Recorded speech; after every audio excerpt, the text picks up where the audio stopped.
Hello guys, कैसे हो आप सब लोग। I am Lohit Jindal, founder and director at cortex classes.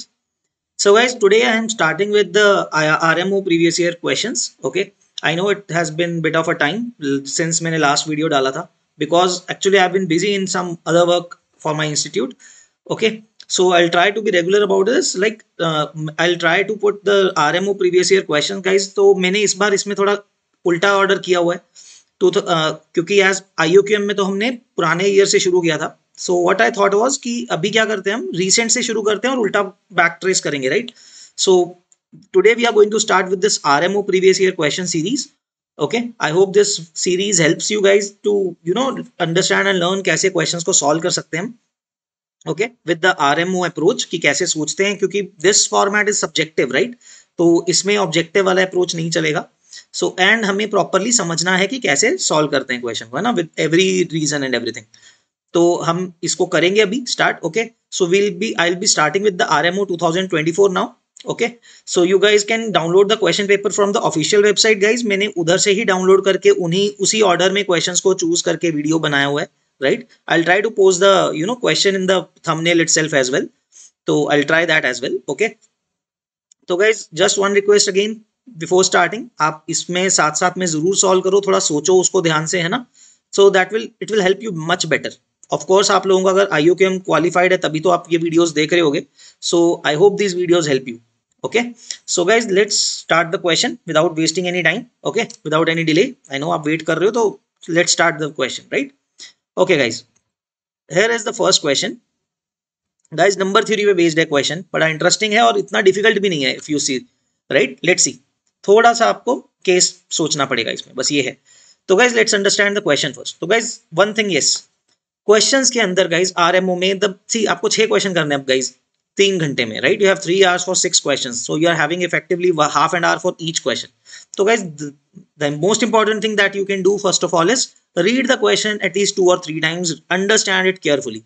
Okay, उसको ध्यान से पढ़ो, बिकॉज अगर आपने क्वेश्चन को गलत इंटरप्रेट कर लिया then you will obviously get it wrong, right, and it will be blunder basically. तो क्वेश्चन को गाइज प्लीज 2 से 3 बार पढ़ो, स्मॉल स्टेप्स में पढ़ो, ताकि आपको अच्छे से समझ में आए क्वेश्चन की क्या कहना चाह रहे हैं उसमें, है ना. Because that is the most important step. अगर क्वेश्चन गलत समझ लिया नहीं हो पाएगा फिर, है ना. So let's understand the question now. Okay, I try to guide you through it. तो guys let n greater than 1 है, हमें ये दिया हुआ है n is a number greater than 1 is a positive integer. Okay, now call a rearrangement a1 a2 up to an of 1 2 3 up to n. तो guys आप arrangement किसका कर रहे हो, 1 से लेके n तक. So basically you are rearranging the first n natural numbers. 1 से लेके n तक के n नेचुरल नंबर्स को आप क्या करने वाले हो, रीअरेंज करने वाले हो, किसी ना किसी ऑर्डर में लिखने वाले हो, राइट. और उसको नाइस कब बोलते हैं, we call that a particular arrangement, we call it as nice if for every k from 2 to n, okay, 2 से शुरू होके n तक जाएगा k, जिसमें कि we have that कि a1 a2 a3 up to ak. okay, कि जो भी आपने अरेंजमेंट किया guys, so it should be so that कि for every k, मतलब जैसे एग्जांपल लेते हैं 2 ले लिया k को, तो the sum of the first and second number a1 and a2. Now it's a1 a2 कोई भी वैल्यूज हो सकते हैं out of the first and natural numbers, right. The point is guys आपने 1 से लेके n तक के नंबर्स को एक सीक्वेंस में डाल दिया, किसी तो सीक्वेंस में डाल दिया, right. I give you an example. Let's say 4 number है हमारे पास. आई छोटा सा एग्जांपल समझाने के लिए बस. लेट्स से आपके पास 4 नंबर है 1 2 3 एंड 4.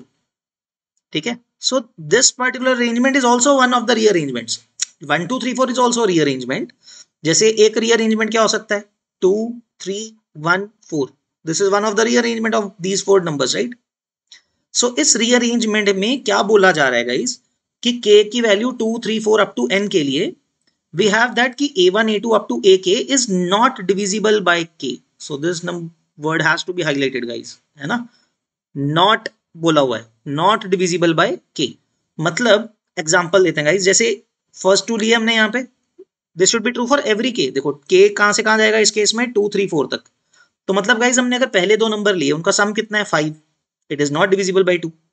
फिर हमने 3 डिजिट्स लिए, इनका सम 6 आ रहा है, 6 इज डिविजिबल बाय 3. तो ये रीअरेंजमेंट अपना नाइस नहीं होगा एक्चुअली में, because this should have been true for every k, कि 2 नंबर्स का पहले 2 का सम किया तो 2 पे डिविजिबल होना ही होना चाहिए. पहले 3 का सम किया तो it should not be divisible by 3, it should not be, है ना। तो चारों को लिया तो it should not be divisible by 4, ये 4 से डिविजिबल नहीं होना चाहिए था, है ना। It is coming out to be 10, सबका सम 10 है, 10 by 4 नहीं आ रहा है ना। सो सच एन अरेंजमेंट जिसमें कोई भी ये सारे के सारे नॉट डिविजिबल हो इस तरह से, that is to be called nice, that is the definition now, okay. तो गाइज लेट्स अंडरस्टैंड क्या हमें प्रूव करना है। The first thing that we have to prove is there are two parts to this question. एक बच्चों की अगर n greater than 1 is odd, कि अगर n की वैल्यू ऑड हो जाए, prove that there is no nice rearrangement of 1 2 3 up to n, okay. तो अगर n ऑड हो तो ये बोल रहा है कि कोई रीअरेंजमेंट पॉसिबल है ही नहीं जिसमें कि वो नाइस हो सके, okay. So let's think about it guys. हम एक चीज सोच सकते हैं गाइज, अगर कोई भी रीअरेंजमेंट कर लो आप, यू हैव n डिजिट्स ना, you have n natural numbers, आप उसका कोई भी रीअरेंजमेंट कर लो, उसमें जो अगर हमें सारे के सारे नंबर्स लेने हैं, हम n तक तो जाने वाले हैं ना k को, so what is going to be the sum of all the numbers irrespective of the order. 1 से लेके n तक अगर मैं देखूंगा बच्चे, सम कुछ भी ऑर्डर रख लो, सम तो 1 से लेके n तक का ही होना है ना। सो what is that some, 1 + 2 + 3 up to n होना है। I am not saying this is the rearrangement, 1 2 3 4 order नहीं है, order could be something else, rearrangement होगा उसका, but when you do the सम में तो 1 से लेके n तक का ही सम हो रहा है ना। What is that sum going to be, we know this thing right, n into sum of first n natural numbers is n into n plus 1 by 2। तो गाइस अब एक बात सोचो, अगर हमारा n ऑड है, right, if our n is odd, isn't this divisible by n। देखो अगर मैं इसको n से डिवाइड कर दूं, लेट्स से हमने इसको गाइस n से डिवाइड कर दिया, what will happen, this n and this n will cancel, divide हो गया। लेकिन जो क्वोशिएंट आया वो क्या आया, n plus 1 by 2। Now do understand this thing guys, कि अगर आपका n ऑड हुआ, now if n is odd as we say, तो गाइस n plus 1 और you can say that 2 will divide n plus 1, right. Since n is odd, n plus 1 even हो गया, तो वो तो 2 से डिवाइड हो जाएगा, 2 will divide n plus 1, that means we are able to divide the sum by n। देखो सिर्फ n से डिवाइड करके n कट गया, n कैंसल आउट हो गया, इसका मतलब ये नहीं है ना कि नंबर डिवाइड हो गया।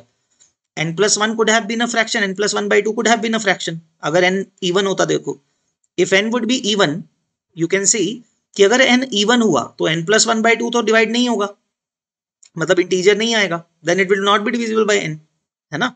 so then it could be nice, arrangement could be nice, ठीक है। बट फिलहाल हम फर्स्ट पार्ट कर रहे हैं जिसमें हमने क्या बोला जा रहा है, एन ऑड है। So we took just one case कि भाई अगर हम सबका सम ले लें, मतलब क्योंकि k की वैल्यू तो 2 से लेके n तक सबके लिए नॉट डिविजिबल होना चाहिए था रीअरेंजमेंट, तो n के लिए भी तो सारे के सारे केसेस ले लिए, अगर हमने सारे के सारे नंबर्स अगर हमने ले लिए, है ना, तो उन सब का sum should have not been divisible by n, है ना। For it to be nice उसको n से डिविजिबल नहीं होना चाहिए था, है ना। बट हमने क्या देखा, हमने अगर सब नंबर्स का सम कर दिया n तक, the sum is coming out to be n into n plus 1 by 2 and it is divisible by n, क्योंकि अगर हम उसको n से डिवाइड करते हैं, n is getting cancelled and since n is odd, n plus 1 by 2 which is the quotient जो बच रहा है पीछे वो भी इंटीजर बच रहा है, दैट मीन्स प्रूव हो गया ना यहाँ पे, है ना। So it proves for n equal to odd, है ना, the no rearrangement is nice, ठीक है। थोड़ा लिखना पड़ेगा हमें, so no rearrangement is nice, okay guys. I hope ये चीज तो समझ में आ गई। तो first part is done, right. I hope this thing is clear. हमने प्रूव कर दिया एन ऑड के लिए कोई भी रीअरेंजमेंट नाइस नहीं होगा, यही बोला जा रहा था, हमने प्रूव कर दिया।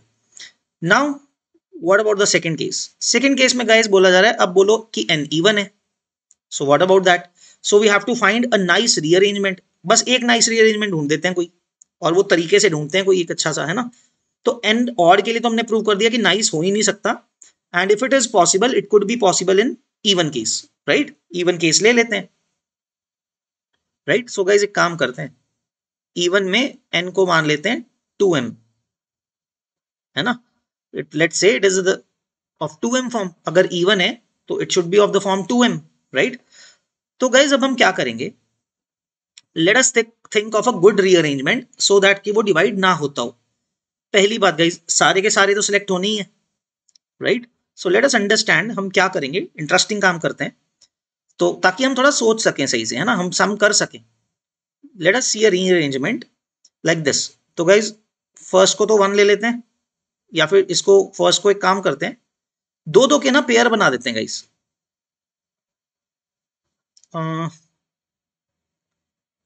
क्या करें, हाँ, दो दो नंबर्स के पेयर बना देते हैं गाइस। जो 1 2 3 4 का अरेंजमेंट था ना, उसमें दो दो के पेयर्स लेके उनको क्या करते हैं हम, स्विच आउट कर देते हैं, एक्सचेंज कर देते हैं। जैसे 1 2 को एक्सचेंज कर दिया, 2 1 कर दिया।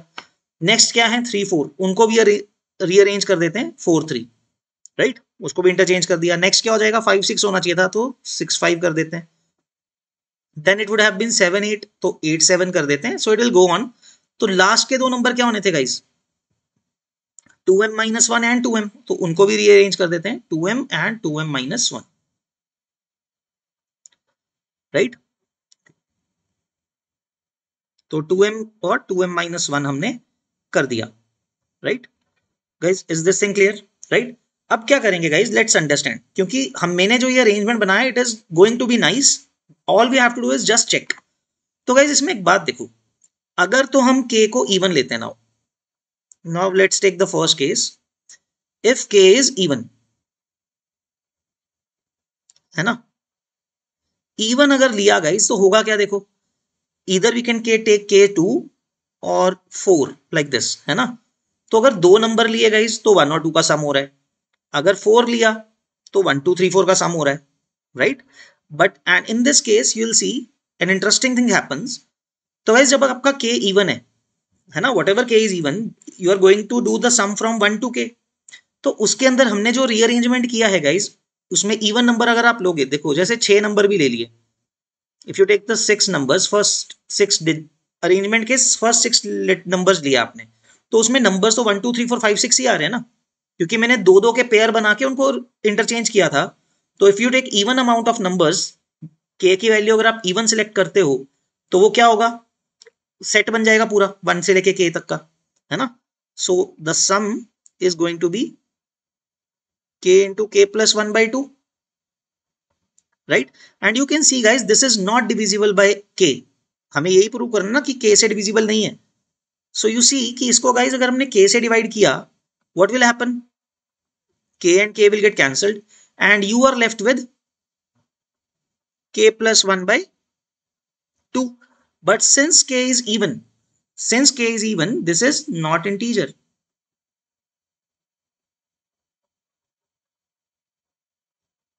है ना? This is not an integer, right? So k plus 1 by 2 is not an integer. So इसका मतलब k even के लिए डिवाइड नहीं हो रहा है, right? So इसका मतलब k even के केस के लिए तो नाइस चल रहा है अभी तक, तो it is nice, right? Since it is not divisible by k, क्योंकि जो क्वोशिएंट बच रहा है it is that is being left is a fraction, तो डिवाइड नहीं हो रहा है इसका मतलब k से, right? Now let's see the case for k equal to odd. तो गाइज अगर आप k को ऑड लेते हो, व्हाट इज हैपनिंग इज, देखो एग्जांपल बताता हूं, if you are taking k as odd, या तो आप 3 लोगे तो किसका सम हो रहा है, 2 1 4 का, या फिर 5 डिजिट्स लोगे तो 2 1 3 6 हो जाएगा। So we need to do the sum. कैसे कर सकते हैं, आप कह सकते हो कि जो सम आना था एक्चुअली में आना था, देखो लास्ट डिजिट का प्रॉब्लम है ना, 6 की जगह 5 होना चाहिए था। 5 होता मतलब 1 2 3 4 5 का सम होता, अगर आप 5 डिजिट्स लेते let's say, you can always take cases, है ना, तो आपको अंडरस्टैंडिंग में बेटर लगता है। तो guys let's say you pick up k as 5, तो क्या हो रहा है, सम किसका हो रहा है, 1 2 3 4 तो आ रहा है, लास्ट वाला डिजिट जो 5 है उसकी जगह 6 आ रहा है बस। मीनिंग दैट जो आपको actual sum of first 10 natural numbers मिलना चाहिए था, which was k into k plus 1 by 2, आपको एक्चुअली में मिलता क्या, अगर वो ऑर्डर में ना चेंज करता, अगर हमने ऑर्डर ना चेंज किया होता, then you would have get k into k plus 1 by 2। But 5 की जगह जैसे 6 था तो एक ज्यादा हो रहा है ना? ऐसे ही आप 7 तक भी लेते हो तो 7 की जगह 8 डल रखा है, तो sum is actually has to be 1 greater, है ना? तो एक्चुअली में इन सब का सम क्या आएगा, k इंटू k प्लस 1 जो आना चाहिए था, प्लस एक्स्ट्रा 1, क्योंकि हमने जो इंटरचेंज किया है, दो कंसेक्यूटिव नंबर्स को इंटरचेंज किया था ना, तो वैल्यू जो होनी चाहिए थी उससे एक ज्यादा आ रही है, राइट? This is it. तो guys see now, interestingly this is divisible by k, right? This is divisible by k. You can see क्योंकि k से अगर आप डिवाइड करोगे k कैंसिल हो जाएगा, and since k is odd k plus 1/2 is an integer. पहले ही देख चुके हैं हम सिमिलर केस, है ना? k सिंस odd है, k तो कैंसिल हो जाएगा when you divide it by k, and k plus 1/2 integer आ रहा है, इसका मतलब जो फर्स्ट टर्म है गाइस, ये k into k plus 1/2, it is divisible by k. So you are left with a remainder 1. इसमें आपके पास ये रिमाइंडर 1 बच रहा है, हर बार बचेगा. So that means this number, this sum is not divisible by k, right? So that means it is not nice. Sorry, it is nice. So divide नहीं हो रहा है, so this arrangement is nice, है ना? यहाँ पे भी हमने देख लिया, उससे भी nice आ रहा है. So guys, this means we have found one of the arrangements, one of the rearrangement of the digits which is going to be nice. ये जो guys arrangement आ रहा है, ये क्या है? Nice है, right? And that was our question कि you have to find a nice rearrangement of 1 to लेके n तक. तो हमें क्या करना है? What is this nice rearrangement? कि for every 2 consecutive digits आप उनको interchange कर दो in set of 2s, set of 2 pairs, right? 1 2 को interchange कर दिया 2 1, 3 4 को interchange कर दिया 4 3, 5 6 को 6 5 and so on. So that is the one of the rearrangement that is going to be nice, and जिसको हमने analytically prove कर दिया कि ये nice होगा, and it's a good way to prove it, right? So guys, I hope ये question आपको समझ में आया and you guys like the video, or at least basically you understand. video तो कोई बात नहीं है. I hope you guys understood the question and you got a good approach कि कैसे इनको डील कर सकते हैं स्टेप बाय स्टेप, है ना? छोटे छोटे टुकड़ों में गाइस क्वेश्चन को तोड़ते चलो, आप उसको सोचने की ब्रेक डाउन करके जितना उसको अंडरस्टैंड करने की कोशिश करोगे, you'll understand it that much better in the exam. कुछ तो आप सॉल्व करके आ पाओगे. So the most important thing is don't panic in the exam. आराम से पेपर दो, आपको चीजें आती होंगी, आप उसको एनालाइज करो. You have plenty of time in the exam, right? 6 hours, and you guys know कि 3 से 4 क्वेश्चन भी अगर कर दिए, that is up for the higher end, है ना? 6 में से 3 या 4 कर दिया तो बड़ी बात है, तो आप पक्का ही क्वालिफाई कर जाओगे, है ना? तो मेक श्योर कि आप आराम से करो, ध्यान से पढ़ो, पढ़ पढ़ के ढंग से करो क्वेश्चन को, right? That would be my advice. Okay, all right guys, we'll see you in the next video. I hope you guys understood the question and keep practicing guys. So all the best for the next upcoming exam. If you have qualified for qualified IUCAM and you have qualified for giving RMO, okay, so all the best guys, take care, bye bye.